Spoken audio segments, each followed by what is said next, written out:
नाजरीन, हम आगे हैं चन्यूट। हमारी पंजाब की सैर का ये सिलसिला अभी जारी है जो थमा नहीं है। और चलते चलते जब हमें आराम की ज़रूरत पड़ी तो हमने ये खूबसूरत महल देखा। लेकिन इस महल को बदकिस्मत महल भी कहा जाता है। स्टोरी बहुत लंबी है, वो साथ साथ मैं आपको सुनाता जाऊंगा। लेकिन एक बात जो इस महल की है, जो आज से तकरीबन 100 साल पहले बना था, लेकिन इसके अंदर जितनी याददाश्तें गुमशुदा हो चुकी हैं, आज हम उनको टटोलेंगे और आप हमारे साथ रहिएगा।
जी तो नाजरीन, आज हम हैं चिन्योट पैलेस और एक बहुत ज़्यादा इम्पोर्टेंट चीज़ जो आपको बताने जा रहा हूँ। जिन जिन लोगों ने, जिन जिन कारीगरों ने हिस्सा लिया इस खूबसूरत महल की तमीर में, उनमें जनाब उस्ताद इलाही बख्श परचा साहब हैं, रहीम बख्श परचा साहब हैं, मिस्त्री फजल अहमद हैं। ये वो ग्रेट लोग हैं जिनके हाथ से ये बहुत बड़ी ग्रैंडर निकली और ये 1925 में स्टार्ट हुई और 1935 तक बंदी, यानी कि 8-10 साल के अरसे के अंदर अंदर ये बहुत खूबसूरत महल, अगर मेरा कैमरा मैन आपको दिखा सके तो वो देखिए, इतना खूबसूरत महल, यकीन करें कि शायद आपको इस तरह का खूबसूरत महल पाकिस्तान में कहीं पे मिले।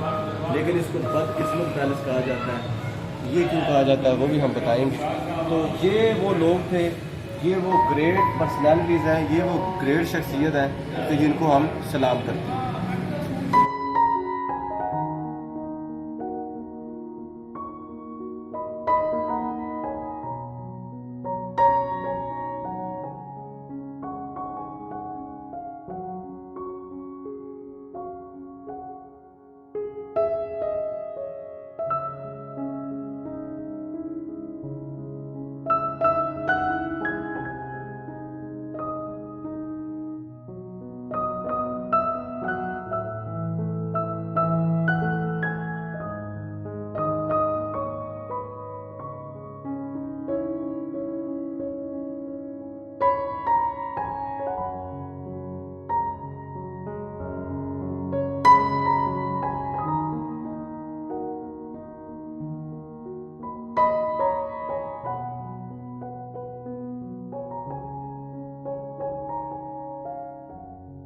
जी नाजरीन, हम हैं उमर हयात पैलेस, जो कि बदनसीब पैलेस है।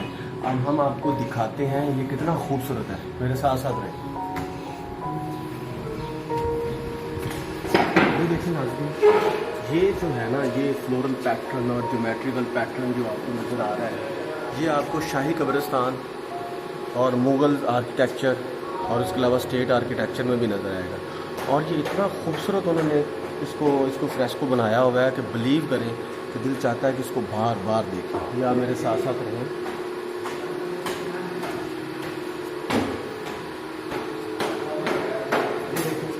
ये कितनी खूबसूरत डिज़ाइन शुदा जो शीशे हैं, ये भी यहाँ पे मुज़य्यन है। और सबसे बड़ी बात ये वुड कार्विंग देखें आप, the beautiful and brilliant grandeur of wood work, ये भी इसमें इस्तेमाल हुआ है। ये देखिए। और नाज़रीन, सबसे बड़ी बात ये कि ये सिर्फ 4 लाख के इवज़ उस दौर में बना था, यानी कि 1925 में 4 लाख की वैल्यू क्या होती है, ये आपको सारा महल देख के पता चलेगा। ये देखिए, ये जो आप देख रहे हैं, ये मेरे पीछे दरवाज़ा है, ये सिख दौर की जो इमारत है उनको भी रिजेंबल करता है।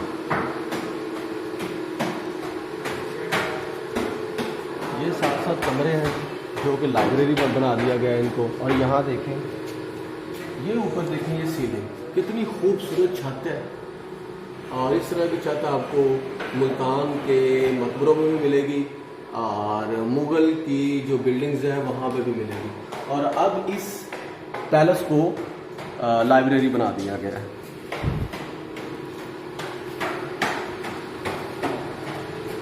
ये देखिए, ये फ्लोरल पैटर्न है, ये सारा फूलों के साथ इसको ना, इसकी तज़ीन और आराइश की गई।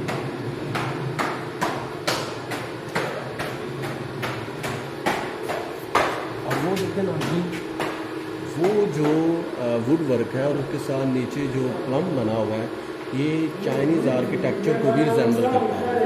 आज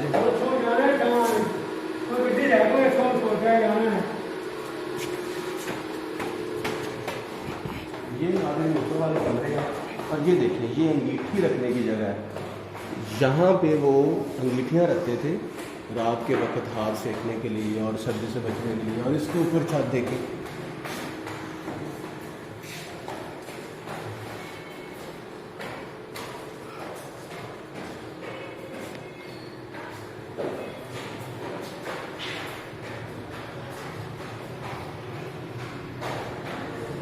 जी तो नाज़रीन, ये बहुत खूबसूरत महल है, लेकिन ज़रूरत इस अमर की है कि इसको प्रिजर्व होना चाहिए और ज़्यादा से ज़्यादा इसकी कंजर्वेशन होनी चाहिए। Thank you so much. नाज़रीन, उमर हयात पैलेस जो कि बहुत ही खूबसूरत महल है और ये चन्यूट में वाक़या है।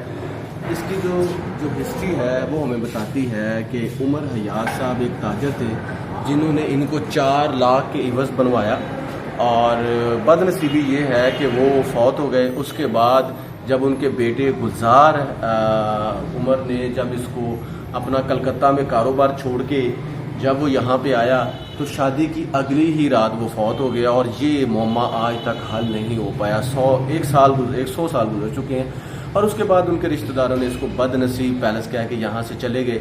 लेकिन ये बदनसीब पैलेस बदनसीब ही रहा क्योंकि उसके बाद इसकी तज़ीन और आयश बिल्कुल ख़त्म हो गई। लेकिन अभी भी आप देखें इसकी खूबसूरती और ग्रैंडर, ये अपनी मद में एक बहुत बड़ी मिस्ट्री है और ये बहुत बड़ा राज है जो कि लोग समझने से कासर हैं। तो लोगों को चाहिए कि इसको ज़्यादा से ज़्यादा प्रिजर्व करें, इसकी ब्यूटी को, इसकी खूबसूरती को 4 चांद लगाएं और इसको आने वाली नस्लों तक भी महफूज बनाएं। इसको आने वाली नस्लों तक भी महफूज बनाएं।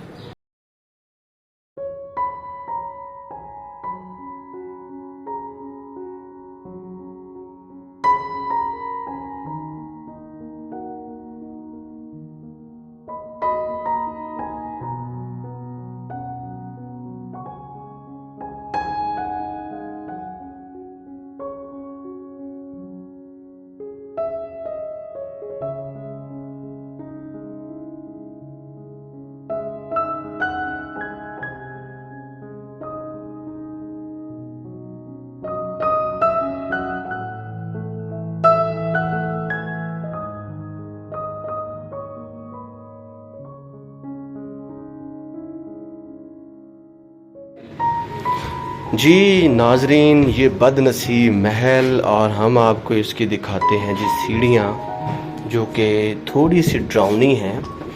मुझे थोड़ी बहुत समझ आ रही है कि इस पैलेस को या इस खूबसूरत महल को बदनसीब क्यों कहा जाता है।